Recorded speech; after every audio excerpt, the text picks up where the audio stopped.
Olá! Hoje a gente vai mergulhar numa verdadeira saga de descoberta científica. Uma história que atravessa milênios.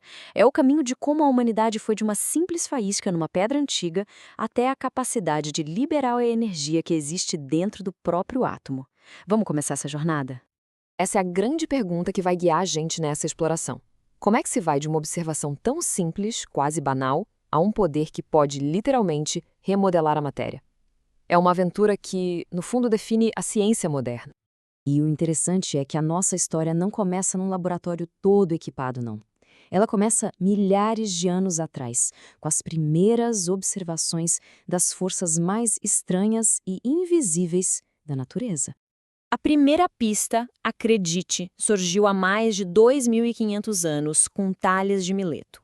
Ele notou uma coisa curiosa: o âmbar, ou elétron em grego, depois de esfregado, atraía coisinhas leves. Séculos e séculos se passaram, mas essa ideia de forças invisíveis não morreu. Lá no século XVII, pensadores como Descartes e Newton já começavam a imaginar o mundo como sendo feito de partículas minúsculas. E no século XVIII, Franklin chegou a propor uma hipótese atômica para explicar a eletricidade. Eram, sabe, os primeiríssimos sussurros desse mundo invisível que estava prestes a ser descoberto. A intuição do Descartes aqui é simplesmente impressionante. A gente está falando de 300 anos antes da descoberta do elétron. Ele não só pensou numa partícula fundamental, como imaginou ela como um redemoinho. É uma metáfora visual que, de uma forma incrível, já antecipava a natureza dinâmica, energética que a gente descobriria muito tempo depois. Agora, a gente dá um salto para o século XIX. E aqui, a história ganha um ritmo alucinante. Os cientistas começam a conectar fenômenos que, até então, pareciam não ter absolutamente nada a ver um com o outro. Em 1869, um cara chamado James Clerk Maxwell chega com uma ideia que muda o jogo. Ele basicamente unificou duas das maiores forças da natureza, dizendo que luz e eletricidade não eram coisas separadas. Pelo contrário, elas eram como duas faces da mesma moeda, nascidas de uma dança invisível entre um campo elétrico e o magnético. E o que nasce dessa união? O que a gente chama hoje de campo eletromagnético. A ideia principal é que essas forças não ficam paradas, elas viajam, elas se propagam pelo espaço na forma de ondas. E essa única teoria, veja bem, é a base de quase toda a nossa tecnologia de comunicação hoje, de rádio a Wi-Fi. Claro, uma teoria, por mais genial que seja, precisa de prova, né? E foi aí que Heinrich Hertz entrou. Ele conseguiu, no laboratório, detectar essas ondas elétricas, provando que o Maxwell estava certo e, sem nem imaginar, abriu a porta para o rádio, a TV e tudo mais. E aí a gente chega na virada do século XX e aqui, gente, a coisa fica eletrizante. A ciência estava prestes a quebrar o que se achava ser inquebrável, o próprio átomo.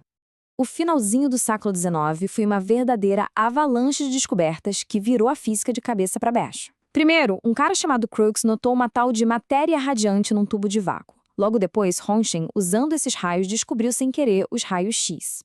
Aí veio J.J. Thomson e finalmente identificou o elétron, a primeira partícula subatômica já encontrada. E para fechar com chave de ouro, Max Planck mostrou que a energia não é contínua, ela vem em pacotinhos, que ele chamou de quanta. Em poucos anos, aquela ideia antiga do átomo indivisível, bom, ela foi para o espaço. Ok, mas com tanta peça solta, como é que se montava esse quebra-cabeça? A resposta veio de Niels Bohr, com um modelo que era, ao mesmo tempo, genial e muito ousado, baseado mais na intuição do que em provas diretas. Ele imaginou o seguinte: elétrons girando em torno do núcleo em camadas bem definidas. Mas a sacada genial é essa aqui. Eles não deslizam de uma camada para outra, eles saltam. E cada salto, como a gente vê aqui, libera um pacotinho, um quantum de energia, na forma de luz. Isso explicava perfeitamente a descoberta do Planck. Mas a história não para por aí. O próximo passo foi perceber que os átomos não eram só estruturas com pecinhas dentro. Eles eram dinâmicos, sabe, vivos, cheios de energia e capazes de se transformar. Isso aqui representa uma virada de chave gigantesca no pensamento científico. Antes, a crença era que os átomos eram eternos, indivisíveis. A nova realidade trazida pela radioatividade era chocante. Os átomos podiam nascer, se transformar e até mesmo morrer. E é aqui que a nossa fonte de pesquisa traz um detalhe, digamos, curioso. Ela menciona que Henry Becquerel, enquanto buscava novas fontes de raios, teria sido inspirado a escolher justamente o urânio por amigos espirituais. Seja qual for a inspiração, o fato é que foi essa linha de pesquisa que levou Marie e Pierre Curie à descoberta histórica do rádio.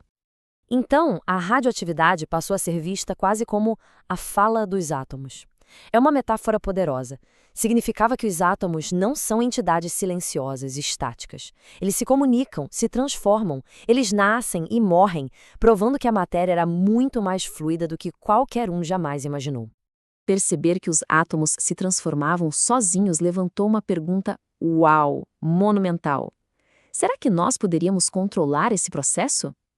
A humanidade estava ali, na beira de um precipício, prestes a não só observar a natureza, mas a se tornar um agente da transformação dela.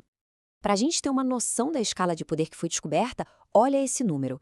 36 bilhões é a quantidade de fragmentos radioativos que um único grama de rádio libera.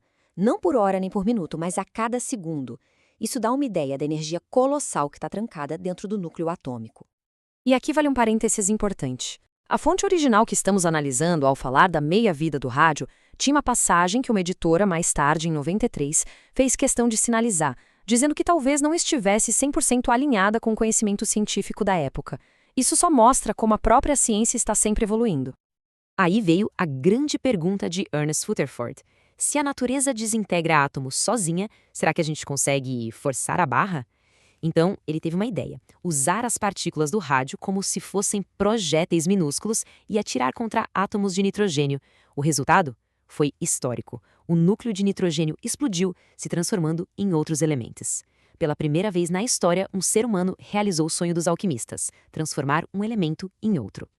E olha, isso não foi só um experimento legal de laboratório, não. Aquilo foi o nascimento de um campo científico inteiramente novo: a química nuclear. E foi isso que levou diretamente à criação dos aceleradores de partículas e à capacidade de produzir radioatividade artificial, com todas as aplicações boas e ruins que a gente conhece hoje. E assim, a nossa jornada, que começou lá no âmbar, chega ao núcleo do átomo. Ela mostra como a busca para entender o que é infinitamente pequeno acabou revelando um poder que é quase infinito. A fonte desta análise encerra com uma pergunta bem provocadora. Já que desvendamos a estrutura da matéria física, qual seria a próxima fronteira? O que significaria, um dia, desvendar a estrutura da matéria mental?